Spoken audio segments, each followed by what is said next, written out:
Good evening. I'm Ann McLean from the library's music division. Tonight we have a landmark concert by Asko Schönberg. It's a force for contemporary music over the past half-century. These extraordinary colleagues from the Netherlands are here for a special two-day project with us. It's a unique run out to the library, and we're thrilled that it's come about for an ensemble that has played a major and adventurous role in the story of new music of our day. I'm very pleased to have with us Feodor Teunisse, artistic director for Asko Schönberg, also a percussionist, and violinist Joseph Puglia. Welcome. Thank you. Olivier Quinde is the conductor for this project, which also brings us soprano Katrine Bertz, violist Ken Haki, and violinist Hiromo Kakuchi, very distinguished artists as soloists. And I wanted to take a moment to acknowledge the very generous support of a project that has really become a wonderful kind of a small format initiative for cultural diplomacy in a way. We're presenting this in cooperation with the Consulate General of the Kingdom of the Netherlands. It's Dutch Culture USA program based in New York. We've been fortunate in receiving generous support from the Performing Arts Fund NL, Netherlands, and the Netherland America Foundation. Also, the Swiss Arts Council Pro Helvetia has supported the performance of György Kurtág's Concertante.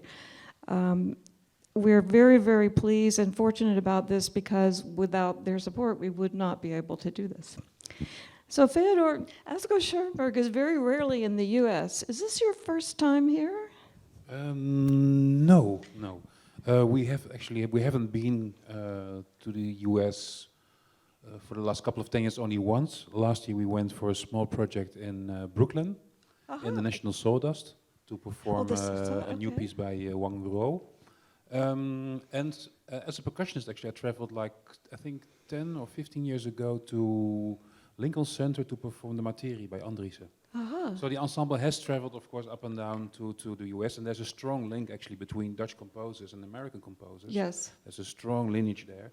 So we always feel very welcome in person, but also musical here in the US. But it's very, as you know, it's a big ensemble, and it's very expensive to ship an ensemble this size actually to the US. So. It happens on rare occasions, but if the occasion happens, it's beautiful. It's wonderful, yeah, to have you here. It's been really great to work with you and Eustace and all your colleagues over the past year to conceive and design a weekend that reflects your remarkable history as a presenting and commissioning institution. And you have a passion for creating the repertoire of the future, and it's a passion that we share. Yeah. So this is exciting. There's so many things we could talk about. I wanted to just mention briefly that I know you've done a lot of projects with percussion, and in terms of textures tonight, throughout the whole evening, not just the percussion, but every texture, it's a remarkable group of pieces that you're going to hear, don't you think? And I'd love to talk about that as a thread as we go along. But to start with, you have done a project called American Anthology that I think you were involved with as well. Yeah, that was a year or two ago. And following on your idea about American and Dutch connections. Yeah, that was the project I think we did. It was Elliot Carter Asko Concerto. Was written, the Asko Schönberg Ensemble, before my time in the group, used to be two ensembles, hence the name, the Asko Ensemble and the Schönberg Ensemble, and they merged. And Elliot Carter wrote a piece for the ensemble, I think in the 90s, called the Asko Concerto, which also kind of highlighted a lot of the members of the ensemble, gave them different little solos. Everybody gets has their moment in the piece, and I remember we did that on the program. I think the John Adams Chamber Symphony. That was. If I'm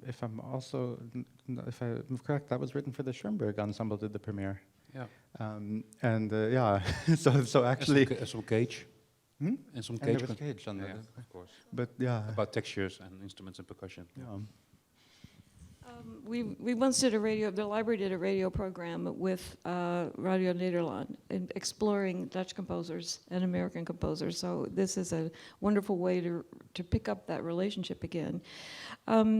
your history really resonates through interpretations that are made through close collaborations with modern masters over decades.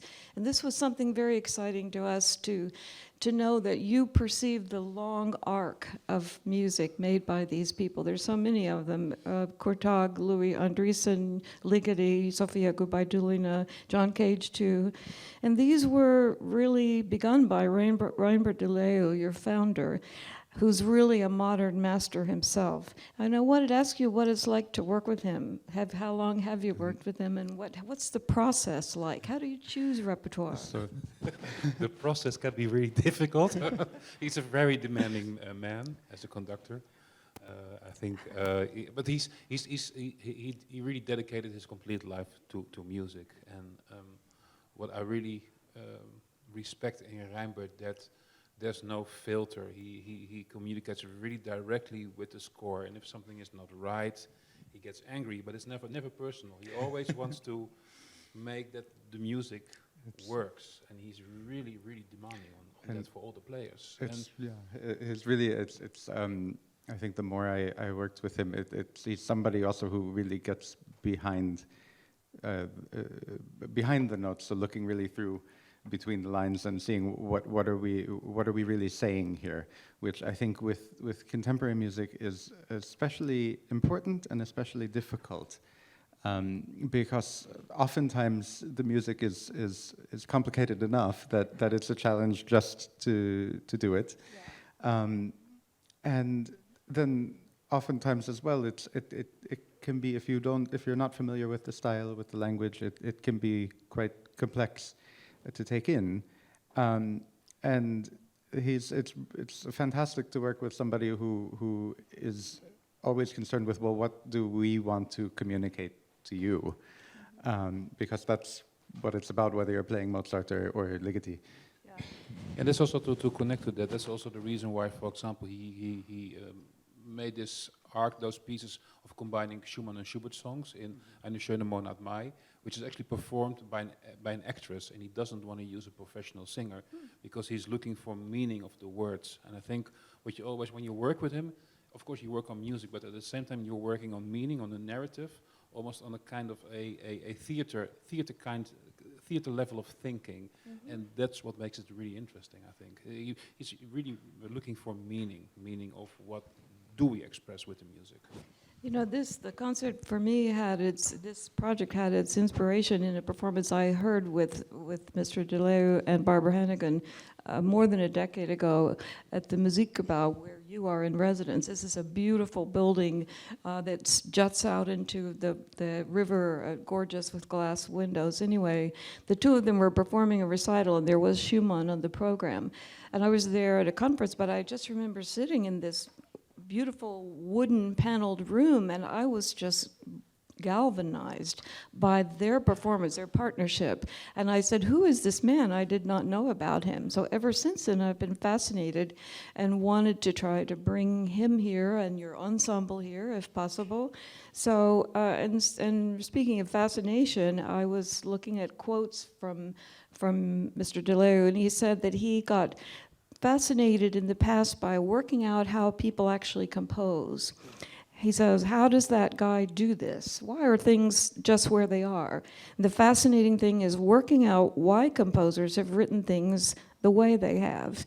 And this fascination and powerful curiosity has attracted literally 2 generations now of great performers to your ensemble. So it's an exploration, a joint exploration for all of you.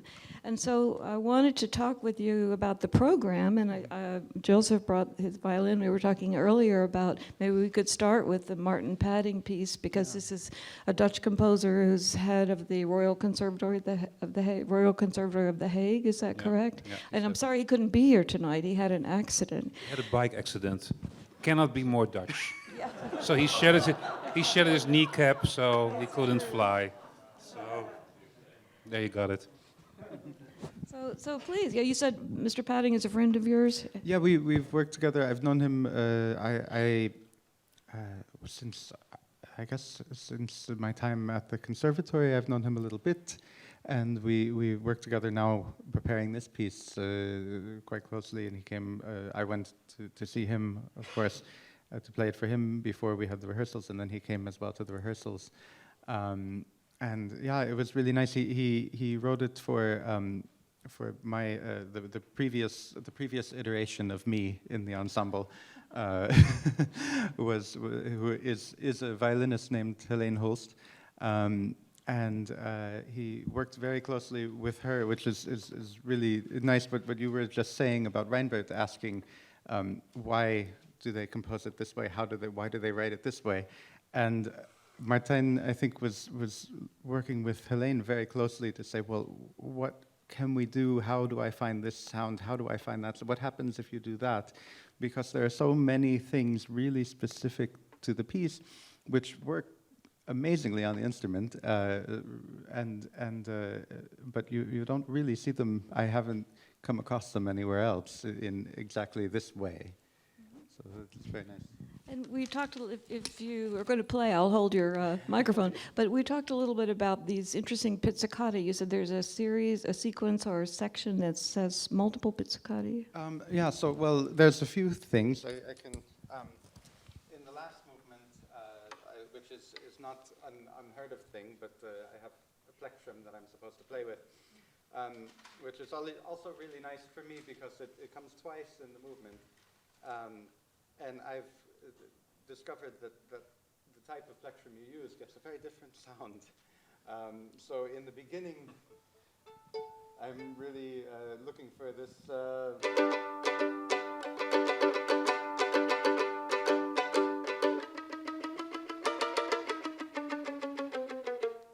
And this is near the beginning of the third movement. At the end, he wants something a little bit more rough. And I really was at home with about 10 different guitar picks of different thicknesses and stuff, and looking, and I found that if I just go one step thicker, it gets rougher, but still maintaining the sound, that it doesn't turn to just noise. So the last chords that I play in the piece is which if I do it on the other one, it's almost the same, but not quite. It was a nice discovery for me. He has in the second movement, he has what he was calling a circle bowing, which we worked on a little bit, where he wants you to go kind of as you play to circle from the bridge over here, this kind of sound, to this kind of sound. So you.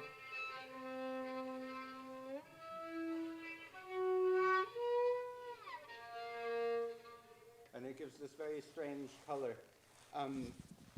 Actually, maybe if I could tell us the story about the second movement, because he says this is it was for him possibly the only piece of program music that he's written.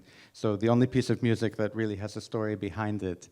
And it sticks out in the piece as well, because the first movement and the last movement, they're wonderfully composed, wonderfully written, but very they're dancing. They don't have a story. They're pure music, fun as they are, and say what they say. But the second movement he says is a story about when he was in India, and he was out kind of taking an elephant ride with this old Indian man. Kind of going in the jungle and looking for, and he saw that there was this tiger coming by and was chasing after I think it was, now I'm thinking that a gazelle would be in Africa, but it was chasing after its prey. So I won't identify it for fear of misidentifying it. But it was kind of creeping up, and he said in the end it failed. It didn't get the prey. But they were there kind of in the hot sun, and then at a certain point there was this big white eagle up in the sky. So thus the title of the concerto is White Eagle, and this old Indian man on the elephant who was kind of half blind and was kind of just sitting there. The White Eagle, and you hear this screech. And so this part in the second movement where you hear me and the ensemble is with me, but we play this.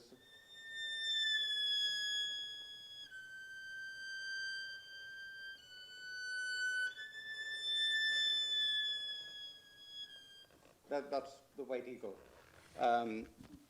And the whole movement, actually, you hear these kind of in the brass and in some of the other instruments, you hear these kind of animal sounds. The beginning of the movement, I don't know if it was his intention, but for me, it has this effect of being in the hot sun. You kind of see the sweat dripping off of your face, because it's another one of these effects that he was looking for, was this kind of a very slow vibrato that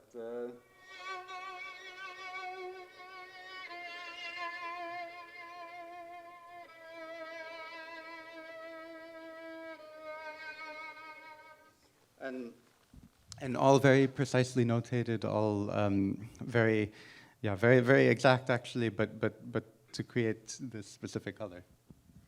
Can I add something actually? Because you talk about the what is a composer? Maybe it's actually good to tell a little bit about Martijn Padding, what kind of a person he is, because he lives in Amsterdam. And I think Amsterdam is closely connected to New Yorkers, who have also a very big mouth. So there's a kind of, how you would say, bravoure with Martijn Padding. And when you fly back from the States, you go over Holland, you fly all of a sudden over a country which is divided in bits of water, and everything is constructed.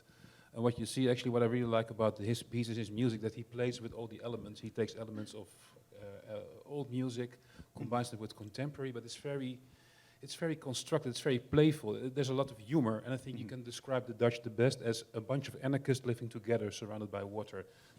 So if you listen to the piece like this, I think you'll get the image. There's playfulness in it, there's humor, and there's also a thing about don't take yourself too serious. No. So he makes beauty, and then he destroys his own beauty, or he comments the beauty again. Yeah. So it's really a Dutch.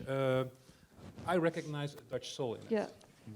You know, it's this is the first time I think we've had his music here, and then tonight we're also having a premiere of an arrangement for the first time of a work of a man by a composer we've had many times, György Kurtág, who's one of the people that you have such a strong relationship with.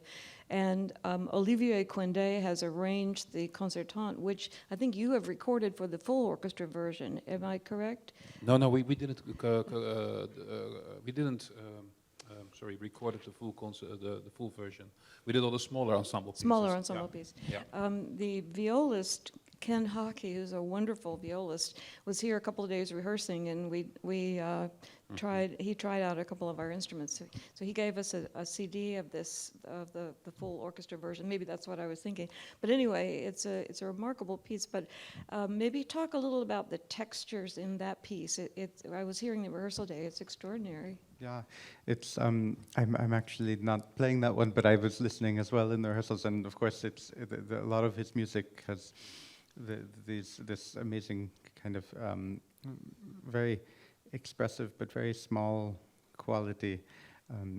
The stories about him also being at home and practicing only on an upright piano with not even the normal soft pedal, but the super soft pedal down, because that's how he wants to hear himself playing.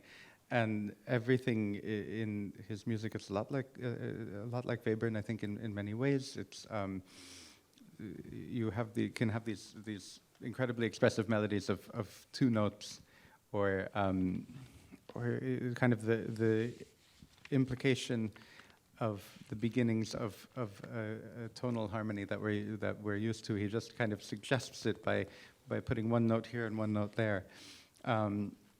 But then also the way that the textures of the piece come together in this arrangement too, is I was really amazed by it. It's very nice.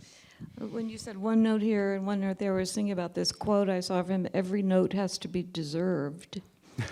Interesting. Oh, yeah. And the upright piano, that you'll see on the stage tonight, there's an array, a formidable array of instruments, but there are 3 keyboard instruments in a row. And I have to say, I've never seen keyboard players leap and swap seats. That's quite a display.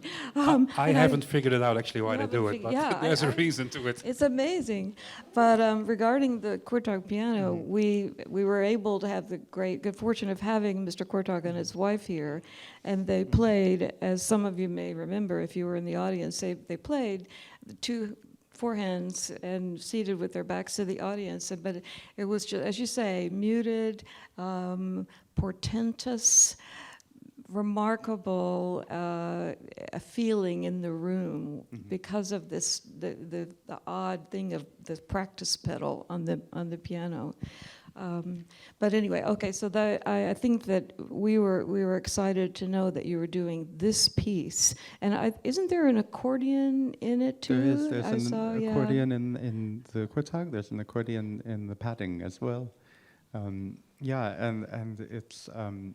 I'm always well. Now I expect it, but I remember the first time that I saw an accordion in the ensemble, and I thought, oh, that's very strange. But actually, it blends in such a nice way because it has a kind of a very pure quality that can blend really well with the strings if we're playing in a way to do it, and then actually by nature it's a wind instrument because it works by air, so it blends with the winds also in a way, but it's very much its own thing. So yeah. And also in adding to this, in working with Kurtág, because I think that's also really interesting. The ensemble has recorded, of course, his work, and Kurtág is already, I think, in his 90s now, so he couldn't travel anymore. But Reinbert, when we were recording the piece, had always to phone him to show different versions, and then Kurtág was, no, this is not good enough. So Reinbert was like, oh my God, we have to book the studio again. And really, I think the creation of the CD was a very, very hard process because Kurtág is so demanding. And that goes back on working together with composers. Kurtág had his own group and his own soloists. So also Ken and the two soloists have worked with Kurtág together, and he only strictly says that those people can perform those pieces because they worked with him. So but really it's him about transferring his ideas to the soloist. And that has a very clear reason, because I'm a percussionist. I did a recording, and for some of you who know notes, there were 4/16 notes in a quarter, so you get ta-ta-ta-ta-tum. So you play ta-ta-ta-ta-tum. You play this, goes back to Kurtág, Reinbert calls him, Reinbert comes back, no, you should play it like tam, ta-dum, ta-dum. And actually there you show that the score is just an interpretation, and sometimes a limited meaning actually of what the composer wants to express. And that's why this lineage of working really close with composers is so valuable, because the score is actually not only the truth, the score is just a part of a translation. You know, it's wonderful for us to be part of this, and I was amused, but now I understand more, because Vivier had asked for a recording to take back to Mr. Kurtág immediately, and I was thinking, gosh, well, that's a pressure, you know, we weren't it's expecting a pressure, that. yeah. Because he's waiting for the recording now. Yeah. Because he's still making the arrangement, so the arrangement that's being made now of Concertante is still in the process of being made. So all these things are steps in the process to actually maybe even not finalize the project, because maybe it won't never be finalized, but there's always a step in refining the arrangement. And I think it's interesting because the original piece had its problems because it was so big with those two soloists, and they play really soft, because I think the playing is actually more about speech or language even more. And now in this smaller setting, I think the balance between the function of those two soloists and the ensemble works, I think, much better. And even Reinbert said it works much better. You know, speaking of this speech, you and I touched briefly in an email about the idea of doing excerpts from his opera. I think you were doing the Words and Music project most recently with Beckett pieces, and I was so impressed by that. You want to just say quickly what that was a little bit? This is we did a project, Words and Music, of course, based on one of the major pieces by Morten Veldman, Words and Music, which is a collaboration between Samuel Beckett and Morten Feldman. And one of the program parts in that evening was a 1 hour narrative in which actually What is the Word by Kurtág was the center point of the performance. Reinbert himself, who's now 81, actually performed the piece on a small pianino, that's a small like chamber piano on front of the stage, and we connected that with 2 new commissions, and actually Schubert and a Shostakovich song. What is the word? It's I think the last poem of Beckett, and it was this fantastic piece of Kurtág. If you don't know it, Reinbert thinks it's his best piece. Yeah. I think I'm pretty sure, and we made a recording of that with there's a large ensemble version. Was one of these pieces that Kurtág had composed, and the singer who was supposed to sing it with the ensemble, the one person who could do it. He had worked with this woman for years, and she knew everything that he wanted. She died, and a long time ago, but not so more than 10 years ago, I think. And Reinbert went back to him and said, "Look, this is a fantastic piece. We need to be able to do it again." And he knew, luckily, this Dutch singer Gerry de Vries, who did a fantastic. I still have the performances and the recording in my memory from. This was now, I think, 5 years ago or something. The way that she could really capture the character and this kind of stuttering quality of Beckett at the end of his life, searching for the words and not being able to find them anymore, and this idea of you being a writer and that's your means of expression, and it's suddenly failing you, so we made, I think he made a recording with her and brought it to Kurtág, and Kurtág was amazed. Who do we have here? Who is this? You can play it, you can record it. And after they recorded it, I think then he went to Reinbert and said, actually, he liked it so much that he said, we have this. I have this version for the upright piano and voice. The original one, yeah. Was the original, and he said, but it's never been performed. And so he gave it to them, and that's how this whole project was kind of that was the seed of the whole project. Along the thread of words and language and so on, maybe a few comments on the Bukhara piece. I don't know if you say Bukhara, Bushara. Which do you say? Bukhara. Claude Vivier. Yeah, this is so interesting because his imaginary languages are a big part of his world, his composing world. And the singer is beautiful, and she sings almost a long part of this. It's a 13-minute piece. Talk about that one a little bit. It's really funny that Claude Vivier made quite a big impression on the Dutch music scene. I think people like Louis Andriessen actually stated like he's one of the biggest geniuses of the 20th century, and he really considers him one of the greatest composers. Mm-hmm. And I think looking at Bukhara, but also looking at the whole repertoire, what his legacy is, I think all the pieces that Vivier left us are so incredibly unique in what they are. And I think Bukhara in that sense is also a piece that connects to it. And I don't like to spoil too much things about a piece. I really like the fact that an audience can also use their own imagination on what they want to hear or experience. I think in this particular piece, he works with some recordings. He also studied actually sonology. That's really important in Holland, in Utrecht, in the 80s. But he wasn't apparently a very good student, so he was not a good sonologist, but a better composer. So you hear all these elements of his identity. You hear it back in this piece, and for me personally, it's a kind of a love song. It's an incredible, touching and moving piece of contemporary music. And this is the one with the overtone series? Yeah. How does that work? Can you say anything about that? He's the overtone specialist. Just in general about the overtones. You mean? No, but in this piece, there's. I know some of the way that the chords are put together are functioning with these kind of microtones, and it's a funny thing about math that I read at one point. I read a whole book on it and could really explain it very well. And now it's a bit more difficult, but basically I think boils down to the fact that you can divide 100 by 50, and you can divide 100 in 3, but you can't do both at the same time. So the way that we perceive and make the intervals of the scale is always affected by that.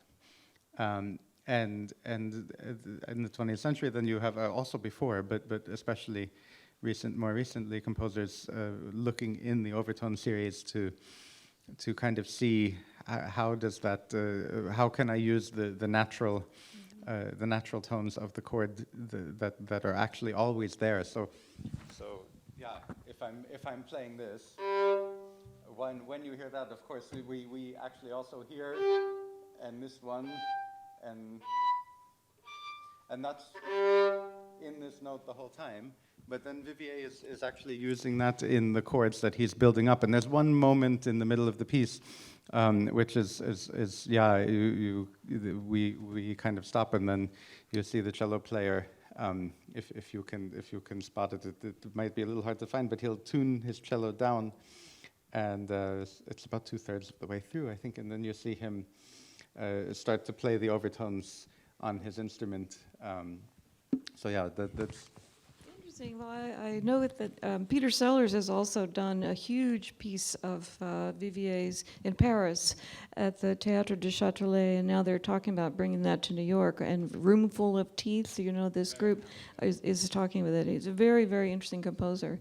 Well, I know I know that it would be fun to talk about the percussion in terms of textures that you'll hear tonight, especially from a percussionist. And I was teasing Feodor that I had seen him perform with Slagwerk Den Haag, which is a great group. And I, of course, never knew I would meet him, but I was kind of riveted by this group. I saw them at a conference, and it's just a hot group, what can I say? And they're now also you did just recently a flamenco project, it was just great. But from the perspective of a percussionist, what do you have to say about tonight's program that is interesting? The percussionist has to work really hard. Okay. And the hall is a beautiful hall. It's quite small, so he's moving like a monkey.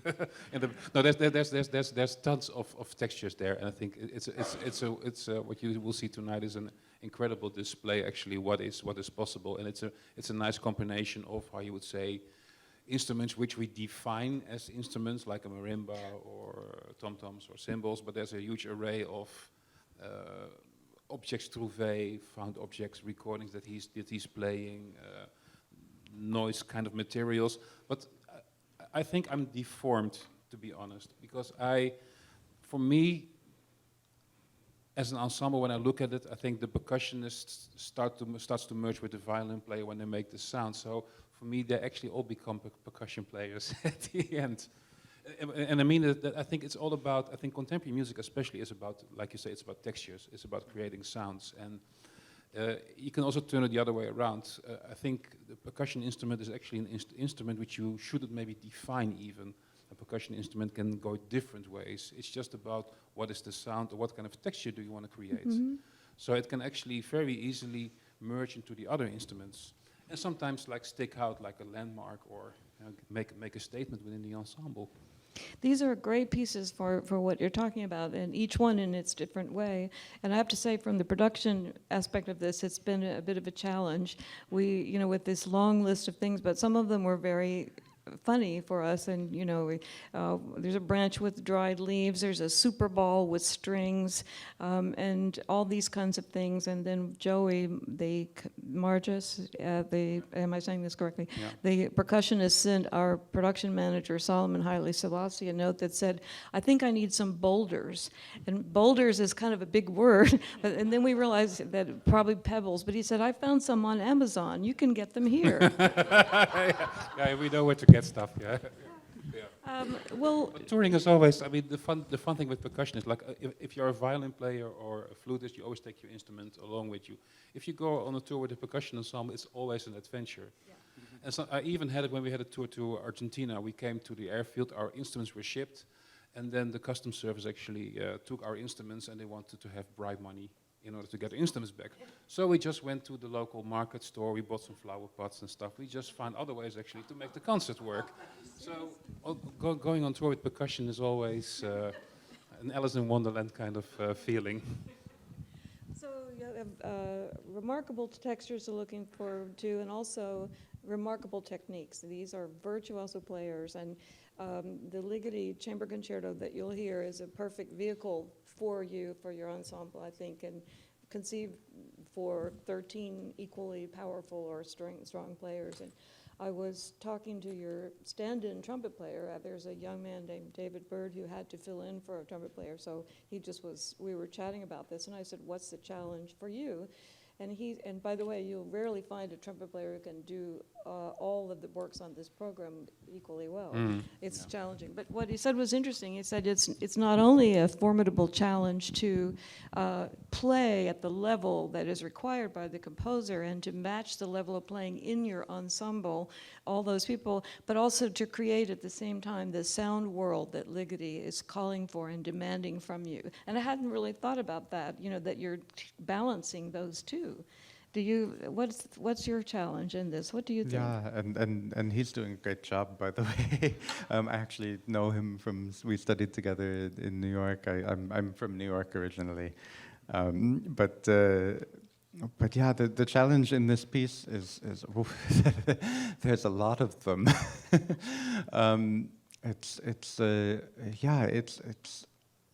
there because they're so Ligeti is so demanding for every instrumentalist, and everything in the piece is so precisely notated, and this is really the perfect example of having something so precisely notated that's really on the kind of border of possibility, and then finding a way to master that and get beyond it, because the piece itself is so. You're talking about textures. This piece is mostly texture. I think there's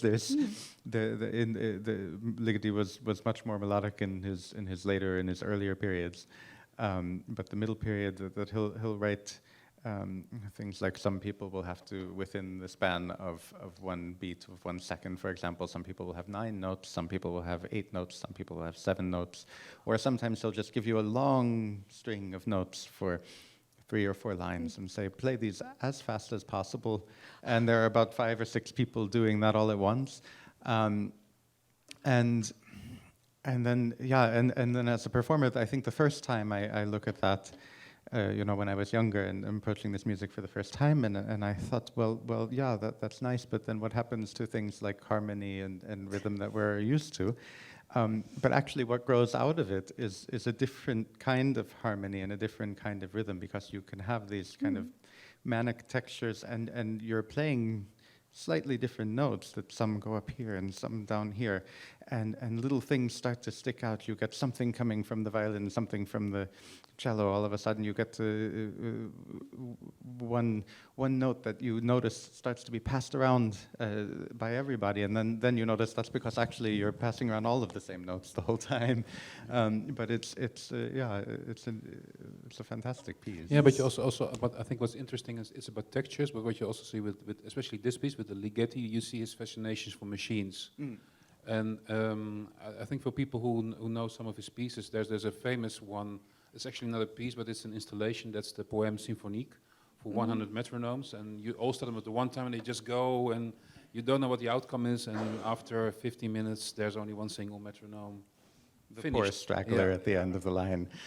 And when you listen actually to the beat, there's sections actually that remind me completely of this the third piece. movement. The third movement actually reflects on this mechanization of an ensemble, and there you see his fascination with actually almost treating the ensemble kind of as an inhuman kind of thing. They become kind of, you don't recognize them as musicians anymore. They just become a mechanized object, and I think that there you also see, of course, that's interesting why he was also fascinated with a person like Colin and Caro, which he introduced in Europe, actually. That was because of Ligeti, who said, okay, this is a very interesting, for people who know Colin and Caro, he's a fascinating composer who, in a solitary life, just started to cut up parts, patterns, pieces in piano rolls. And those are like insane musical pieces. And I think when Ligeti saw and heard those pieces, he was mesmerized by it. And I think you hear this quality also in his music. It's really pushing the boundaries of what is actually possible for a human. being. The Nankoro pieces, which are amazing, there can be really kind of very mathematical, that you have a kind of a number of this, square root of this kind of something or other. Yeah. That was the basis of the whole piece. And it then, but somehow then it sounds like a kind of a boogie woogie thing, or we did an arrangement for ensemble a few years ago. I remember it sounded like somebody had taken 2-player pianos that had each one was playing. They were playing a waltz together, and given each one a very big kick, and broken them in some slightly different way. And then they were, kind of going on playing there. So this kind of, yeah. and then it was a kind of a very broken waltz. But the Ligeti, yeah, it's true. This mechanical, but then human element is in there. So if you listen to the piece, listening to textures, to mechanization, indeed, I think, and then imagining a player piano. I think you have the right kind of frame how you could listen to the chamber concerto. Wonderful. Maybe, and you mentioned pushing the boundaries of what the human being can do. Is that what your ensemble does? I think, in a way, you're getting there. We're getting there, and but of course that shouldn't be the ultimate goal. Of course, at the end, it's about the story that, like we actually come back to the beginning again. It's about the story that you want to tell with it. So. If it's just complexity for complexity, of course, it's not interesting. But I think the complexity that Ligeti used does have a narrative. It has a kind of feeling, a kind of emotion that also touches me. And that's the beauty of this ensemble, is that you hear, as I said earlier, fantastic level playing, but they realize the goals and ideas and concepts of the composers. They just literally emanate from the stage. It's remarkable. So do you have time for maybe 2 questions, or what do you think? Yeah, maybe just a couple? Okay. I can speak loud. That's okay. So when I hear you talk about anarchy and, thank you, texture, and all of the things you've discussed, it sounds as if you're working towards into some of the same territories that modern musicians coming out of the jazz tradition are working into. Dutch musicians like Han van Eyck or late Willem Reuker. Yeah. But you work with composed pieces. Can you compare and contrast the challenges of working towards these goals in improvised settings versus playing the pieces written and composed by others? If you look at the 60s, actually, in Holland, when, of course, the dialogue started, I mean, there's some, as an example, as an image, there's some great pictures of actually wonderful jazz musicians from the US playing in the Concertgebouw. And nowadays, we have all these specified halls. So this is a hall for jazz, this is a hall for contemporary music, this is a hall for classical music. But actually, in those days, there was only one concert hall. And the thing was, actually, you got a kind of crossover influence. And especially, I mean, a whole generation of Dutch contemporary musicians actually were hugely influenced by jazz musicians and working with textures. And, for example, Micha Mengelberg, who's one of the great Dutch improvisers, was a dear good friend of Reinbert de Leeuw, and they worked together. So those boundaries never have been actually that separated. And contemporary music, how would I say that? Actually, this is actually not a good advertisement for my own ensemble. Because I think when you would ask a composer which musician do you would like to work, I think they always would like to implement musicians they would love to work with, and who would inspire them. And if that would be a jazz musician or a classical musician or a contemporary musician, I think for most composers that wouldn't matter so much. So maybe we should maybe we shouldn't frame composers too much and give them more liberty.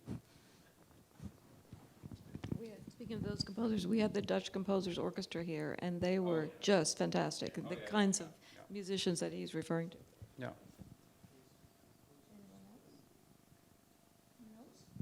Well, we really appreciate so much your spending time talking about this music. Thank you for your time. Thank you very much. Yeah.